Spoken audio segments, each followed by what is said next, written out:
जय Hind dear student. हम लोगों ने अभी इससे पहले जो लेक्चर किया उस लेक्चर का नाम था dilation of the charged soft bubble. हमने ये देखा कि किसी सॉफ्ट बबल को अगर चार्ज करते हैं तो उसका सरफेस कितना डायलेट हो जाता है। अगर उसका सरफेस डायलेट हो जाता है देखा तो वहाँ पर हमने देखा कि सरफेस डायलेट हो जाता है। तो अगर वो डायलेट हो रहा है तो उसका रेडियस कितना इंक्रीज हो रहा है और प्रेशर कितना कम हो रहा है, इस पर बात करें। तो अगर अपने पास एक सॉफ्ट बबल है और सॉफ्ट बबल को हम जब चार्ज कर देते हैं तो इसकी रेडियस बढ़ जाती है, यानी कि डायलेट हो जाता है, तो इसका प्रेशर ज़रूर इंटरनल एक्सेस प्रेशर अंदर से कुछ कम हुआ होगा। तो कम हुआ होगा तभी इसकी रेडियस बढ़ी हुई होगी। तो अगर मैं मान लूँ कि सॉफ्ट बबल का रेडियस चाहे घटे चाहे सॉफ्ट बबल का रेडियस बढ़े, हर एक केस में टेम्परेचर कांस्टेंट है। अगर हर एक केस में टेम्परेचर कांस्टेंट है तो हम यहाँ पर बॉयल का नियम लगा सकते हैं या बॉयल लॉ लगा सकते हैं।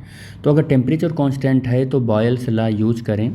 तो बॉयल्स लॉ यूज करें तो बॉयल्स लॉ कहता है कि if the temperature remains constant then pressure is directly inversely proportional to the 1/वॉल्यूम।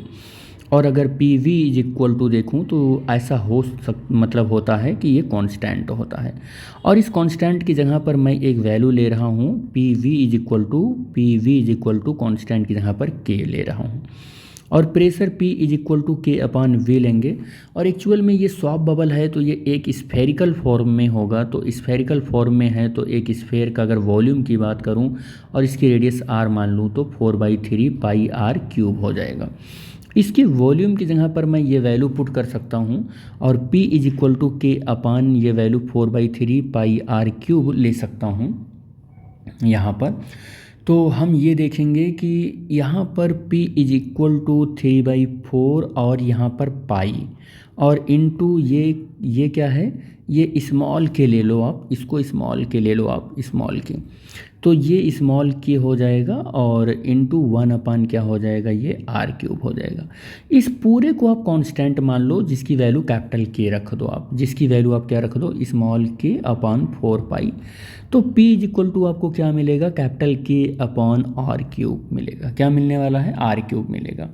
ठीक है, यही मिलने वाला है, कैपिटल के अपॉन r क्यूब मिलेगा। हम इसको क्या करते हैं कि डिफरेंशिएट कर देते हैं दोनों साइड पर। और जब हम इसको डिफरेंशिएट करेंगे तो ये हमको मिलेगा dp और upon dr is equal to K, तो कांस्टेंट है तो आगे आ जाएगा r⁻³ का। जब हम डिफरेंशिएशन करेंगे d/dr r⁻³ का, तो dp upon dr is equal to -3 आगे आ जाएगा और r⁻³ और -1 हो जाएगा। और इस तरीके से dp upon dr is equal to -3 और k अपॉन r⁴ हो जाएगा, r⁴ हो जाएगा। और यहाँ पर हम ये देख रहे हैं कि यहाँ पर dr की वैल्यू ही पहले फाइंड कर लेते हैं। dr इज इक्वल टू कितना हो जाएगा, dr is equal to r⁴ upon -3 K और इंटू dp हो जाएगा। यही वैल्यू मिलेगी आपको, यही वैल्यू मिलेगी आपको। ठीक है, और अगर k की वैल्यू आप यहाँ से निकालेंगे, यहाँ से k की वैल्यू निकालेंगे जो कि क्वेश्चन नंबर 1 है, तो k की value P is equal to क्या निकल कर आएगा, k अपॉन r क्यूब है। तो k की वैल्यू क्या निकल कर आएगी, PR³ निकल कर आएगी। क्या आएगी, PR³। तो dr is equal to r⁴ minus और 3 और k की जगह पर क्या रखोगे, यहाँ पर k की जगह पर क्या रखोगे आप, k की जगह पर आपको रखना है PR³ और dp रखना है। यहाँ पर मैंने k की वैल्यू रख दी, ये जो निकाल कर। तो हम देखेंगे कि r³ से ये पूरा कैंसिल हो जाएगा और dr is equal to -r और अपॉन 3p और इंटू dp, ये वैल्यू आ जाएगी। थोड़ा सा और इसको सही लिखें तो हम यहाँ लिख सकते हैं -r अपॉन 3p और इंटू dp लिखेंगे।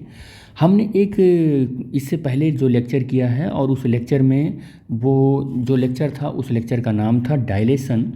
लेक्चर का मैं लिख देता हूँ, तो नाम था डायलेशन, ये गड़बड़ हो गया, dilation of a charged soft bubble. और dilation of the soft bubble में जब हमने देखा था तो ये पता किया था कि जो पी नेट आया था वो 4t/r is equal to minus Q square upon 32 pi square epsilon naught into R to the power 3 आया था। और जब हमने 4/r कॉमन कर लिया था, 4 अपान ये स्मॉल आर, ये 4/r कॉमन कर लिया था, तो ये t माइनस क्यू स्क्वायर अपान, अब 4 यहाँ तो ऊपर है नहीं तो 4 कॉमन कर लिया तो 128 और pi square epsilon naught into R to the power 3 आया था।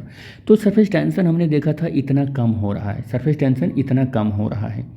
जब सरफेस टेंशन इतना कम हो रहा है तो ओबियसली हमने ये कंक्लूजन दिया है कि सरफेस टेंशन जब कम होता है तो रेडियस बढ़ती है, यानी कि बल्ग्ड होता है सरफेस, उसका रेडियस इंक्रीज होता है। रेडियस क्या होता है? इंक्रीज्ड होता है, ये बोला था।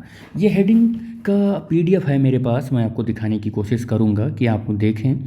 ये हमने करवाया था, ये एक मिनट, ये 128 कितना आया है? 128 आया है, 128। यहाँ पर स्क्वायर कैसे आ गया? एक मिनट देख लो बेटे, ये पीडीएफ उस वीडियो में फिर गड़बड़ी हो गई है कैलकुलेशन का। 4/r अगर कॉमन करेंगे तो ये कितना हो जाएगा? ये हो जाएगा 128 हो जाएगा। तो ये गड़बड़ी हो गई है, वहाँ पर 128 आ जाएगा। ओबियसली जब आप उस वीडियो को देखें तो ये करेक्शन आप कर लें, 128 हो जाएगा, ठीक है, 128 हो जाएगा। और यहाँ पर भी 128 हो जाएगा। ये थोड़ा सा हो गया मिस्टेक, चलो कैलकुलेशन मिस्टेक है। आई होप बीएससी के स्टूडेंट हो तो इसको आप करेक्ट कर लोगे। तो यहाँ पर 128 क्यू, यहाँ पर देखो सरफेस टेंशन कितना हो गया है? t minus Q square upon 128 pi square upon epsilon naught R square. ये जब हमने बल्गिंग सरफेस का ये करवाया था, तो इसका पीडीएफ मैं आपको दिखा दे रहा हूँ कि ये करवाया था तो किस तरीके से करवाया था। एक बार ये पीडीएफ आप देख लेंगे तो आपको कुछ आइडिया मिल जाएगा, अगर आप वो वीडियो देखकर आए हैं तो, ठीक है। तो हम लोग अपने टॉपिक पर चलते हैं। टॉपिक हमारा क्या है? ये है। तो यहाँ पर हम ये देख रहे हैं कि हमारा जो प्रेशर है वो एक्सेस प्रेशर से इतना कम हो रहा है। अगर हमारा प्रेशर इतना कम हो रहा है कि यानी कि बट डिक्रीज इन प्रेशर, मैं ये कहूँ कि डिक्रीज इन प्रेशर हमारा डिक्रीज अगर होता है तभी तो एरिया हमारी इंक्रीज होगी स्वॉप बबल का। तो हम ऐसा लिख सकते हैं कि ड्यू टू चार्ज की वजह से, ड्यू टू चार्ज क्यू, तो हम उसको लिख सकते हैं कि dP is equal to Q square upon 32 pi square epsilon naught into R cube. ये इस वैल्यू को मैंने लिख दिया क्योंकि ये डिक्रीज इन प्रेशर है तो मैंने ऐसे भी लिख दिया। और अब चाहो तो इसको ऐसे ना लिखकर आप यहाँ पर Q square upon 32 pi square epsilon naught into R cube लिख सकते हैं। आप ऐसे भी इस प्रेशर को लिख सकते हो, क्योंकि जब तक प्रेशर इंक्रीज नहीं होगा तब तक ये एरिया स्वॉप बबल का बढ़ेगा नहीं आप जब चार्ज देंगे तो। और कितना बढ़ेगा जब आप चार्ज दोगे, उसकी एरिया कितनी इंक्रीज होगी?